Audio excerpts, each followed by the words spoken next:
നമസ്കാരം. മിഡിൽ ഈസ്റ്റിൽ എന്തൊക്കെയാണ് പ്രധാനപ്പെട്ട വാർത്തകളെന്ന് നോക്കാം. ആദ്യമായിട്ട് പോകേണ്ടത് ഇറാനിലേക്ക് തന്നെയാണ്. ഇറാൻ ഇപ്പോൾ പറയുന്നത് ഇറാൻ F-35, അതെ, ഇസ്രയേലിൻ്റെ തന്നെ F-35 വെടിവെച്ചിട്ടു എന്നാണ് ഇപ്പോൾ ഇറാൻ അവകാശപ്പെടുന്നത്. അതായത് ലോകത്തിലെ തന്നെ ഏറ്റവും അഡ്വാൻസ് ആയിട്ടുള്ള സ്റ്റെൽത്ത് ടെക്നോളജിയുള്ള 5ാം തലമുറ യുദ്ധവിമാനമാണ് F-35 എന്ന് പറയുന്നത്. 2 F-35കളാണ് ഇപ്പോൾ വെടിവെച്ചിട്ടിരിക്കുന്നത് എന്നാണ് ഇറാൻ ഇപ്പോൾ പറയുന്നത്.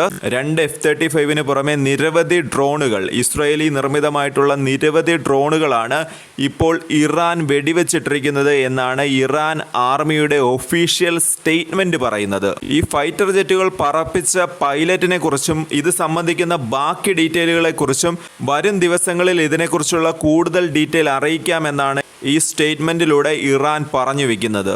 എന്നാൽ അമേരിക്കയുടെ ഭാഗത്തു നിന്നോ അതുപോലെ തന്നെ ഇസ്രയേലിന്റെ ഭാഗത്തു നിന്നോ ഈ ഒരു വാർത്തയോട് പ്രതികരണമൊന്നും ഇതുവരെ ഉണ്ടായിട്ടില്ല.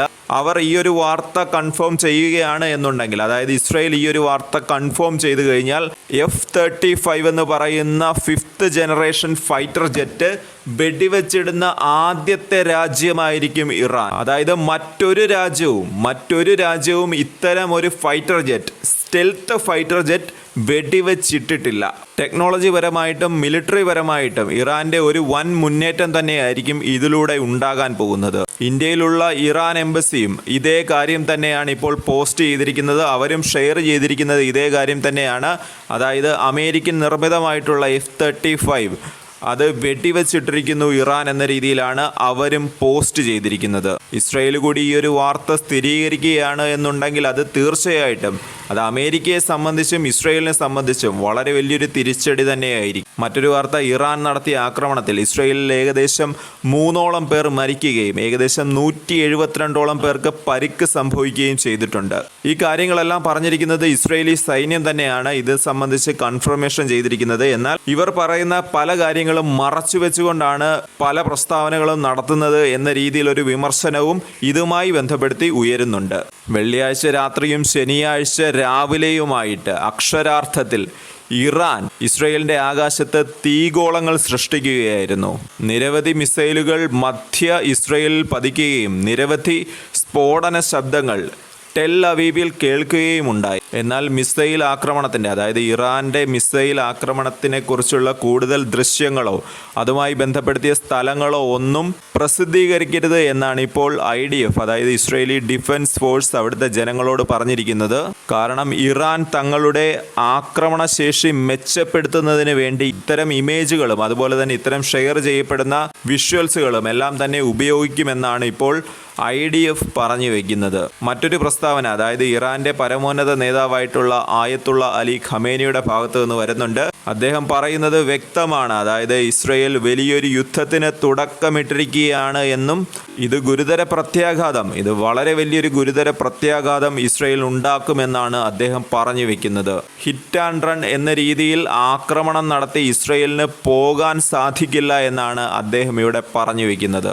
മറ്റൊരു വാർത്ത ഗസയിൽ നിന്നാണ്. കാരണം ഈ ഒരു സംഭവങ്ങൾക്കിടയിൽ, അതായത് ഇസ്രയേലും ഇറാനും തമ്മിലുള്ള ഈ ഒരു സംഘർഷത്തിനിടയിൽ ഗസയെ നമ്മൾ മറന്നു പോകരുത്. ഗസയിലുണ്ടായ ആക്രമണത്തിൽ, അതായത് ഇസ്രയേൽ നടത്തിയൊരു സ്ട്രൈക്കിൽ ഏകദേശം 35ഓളം പേർ മരിച്ചു എന്ന രീതിയിലാണ് വാർത്ത വരുന്നത്. ഗസയിൽ ഹ്യൂമാനിറ്റേറിയൻ ഫൗണ്ടേഷൻ സഹായങ്ങൾ നൽകുന്ന ആ ഒരു സ്ഥലത്തേക്കാണ് ഇസ്രയേലിന്റെ ആക്രമണം ഉണ്ടായത്. ആ ഒരു ആക്രമണത്തിൽ, അതായത് ഈ സഹായങ്ങൾ വാങ്ങിക്കുന്ന ആ ഒരു സമയത്ത് നടത്തിയ ഒരു ആക്രമണത്തിൽ ഏകദേശം 15ഓളം പേർ മരിക്കുകയുണ്ടായി. ബാക്കി പേർ, അതായത് ഈ 35ൽ ബാക്കി പേർ പല സ്ഥലങ്ങളിലായി, ഗസയിൽ തന്നെ പല സ്ഥലങ്ങളിലായി നടന്ന ആക്രമണത്തിലാണ് മരിച്ചിരിക്കുന്നത്. അതിനിടെ ജോർദാൻ, അതായത് ഈ ഒരു സംഘർഷത്തിനിടയിൽ ജോർദാൻ സിവിലിയൻ എയർക്രാഫ്റ്റുകൾക്കായിട്ടുള്ള ആ ഒരു വ്യോമപാത അടച്ചിരുന്നു. അതിപ്പോൾ തുറന്നിരിക്കുന്നു എന്ന രീതിയിലാണ് വാർത്തകൾ വരുന്നത്. അതായത് ഇറാന്റെ ആക്രമണത്തോടെ, ഇറാൻ ഇസ്രയേലിനെ ആക്രമിച്ചതോടുകൂടി തന്നെയാണ് ജോർദാൻ എയർപോർട്ടിലെ കാര്യങ്ങളെല്ലാം തന്നെ താളം തെറ്റിയത്. കാരണം ഇസ്രയേലിന് അടുത്ത് കിടക്കുന്ന രാജ്യമാണ് ജോർദാൻ എന്ന് പറയുന്നത്. അതിനാൽ തന്നെ തീർച്ചയായിട്ടും ഇത്തരം സംഘർഷങ്ങൾ ഇത്തരം രാജ്യങ്ങളെയും അഫക്റ്റ് ചെയ്യും.